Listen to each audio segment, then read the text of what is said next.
apparently, here's a weird outcome of this coronavirus, is that the illegal drug business is struggling because they're not getting the necessary chemical components from China.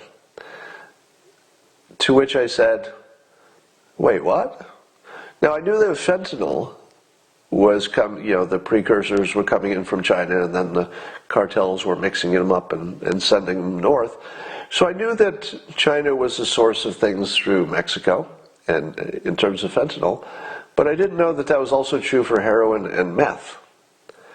So whatever chemicals, I don't know if it's the poppies or something else, but apparently China is also the source for other major drugs going through Mexico into the United States.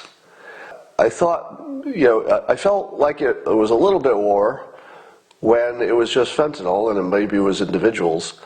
But now that I know it's really a whole, a system, well, that's just a war.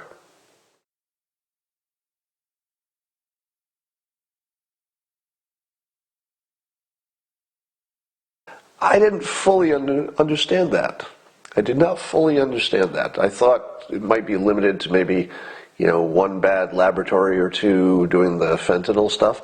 I didn't know that apparently the majority, if you don't count marijuana, which is grown in this country now, it looks like the majority of the hard drug stuff, not counting cocaine, I guess, is coming from China, or at least the ability to make it. So this has completely revised my opinion of what's going on. Because before I would have said to myself, yeah, China, you need to try harder to clamp down on those one or two laboratories that are sending fentanyl products. But it felt like an individual problem, didn't it? You get blocked for that too. The person who got blocked knows what they did. All right. So now that I know that there's a more robust highway of illegal drug stuff coming from China through Mexico into the United States, now I think you could just say that's just war. I would say that's war now. So before I thought, darn it, China, you should try harder to stop your individuals who are sending bad things into Mexico and then into our country. But now it doesn't look like that at all to me. It doesn't look like that at all. Now it just looks like a war we didn't know we were fighting, or I didn't know. I guess our government knew, but maybe wanted to interpret it in a different way. But to me, this is just war. We're at war with China. They're sending weapons of mass destruction through Mexico into the United States and killing Americans by tens of thousands.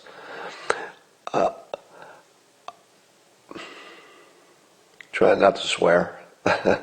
Those of you who have been with me for a while, you know that I lost my stepson in 2018 to a fentanyl overdose. And you know that my opinion about China is largely influenced by that. So I'm not an unbiased observer when it comes to China, but I don't think people quite understand that we're in a hot war. It just doesn't happen to involve bullets and bombs.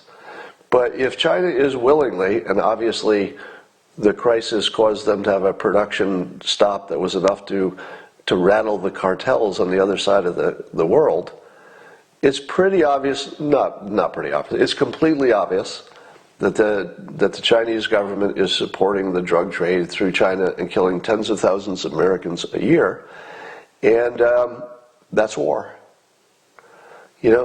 I thought, I felt like it was a little bit war when it was just fentanyl and maybe it was individuals. But now that I know it's really a whole, a system, well, that's just a war. So at this point, I would say to myself, oh man, I'm trying so hard not to curse. I'm going to try to get through Sunday without cursing in public. See if I can do that. I can't tell you how much I hate China, if that hasn't come through to you. And again, I want to be clear, not the Chinese people. I don't think I've ever met any Chinese people I didn't like, but the government is pure evil, and we can't do business with them anymore. So we have to decouple, and we're going to have to take them down in the process. So I don't think there's any way that the future looks anything but this. China has some bad years ahead of it. I'm going to do everything I can to make sure that's true.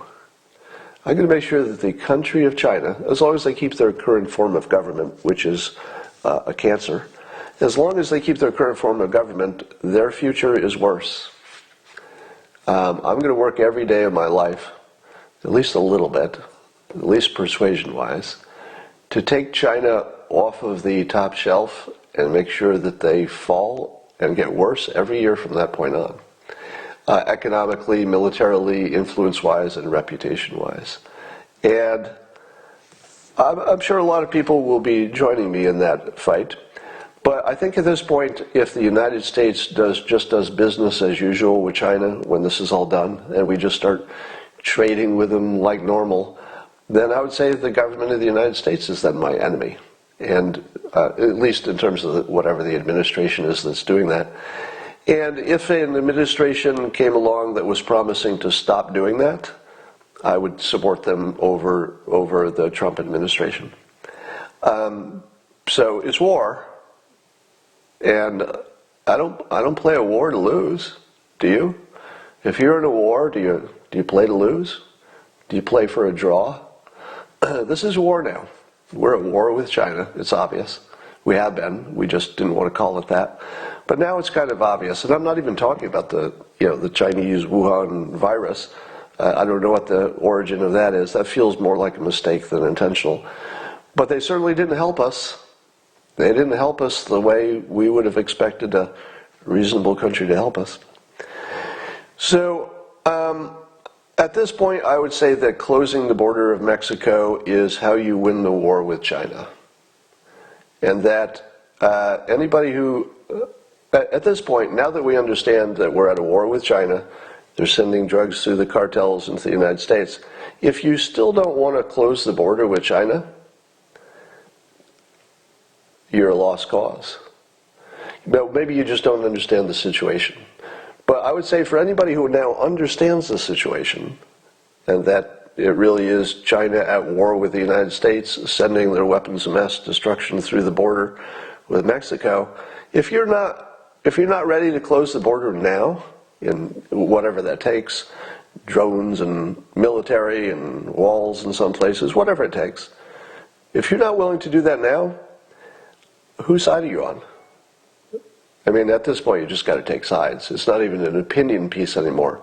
You just have to take sides. I'm on Team America. I would like to see China's fate turn very, very bad in the next few years, and I'm going to work to make sure that happens, unless they reform their government, which would be fine. That's first choice.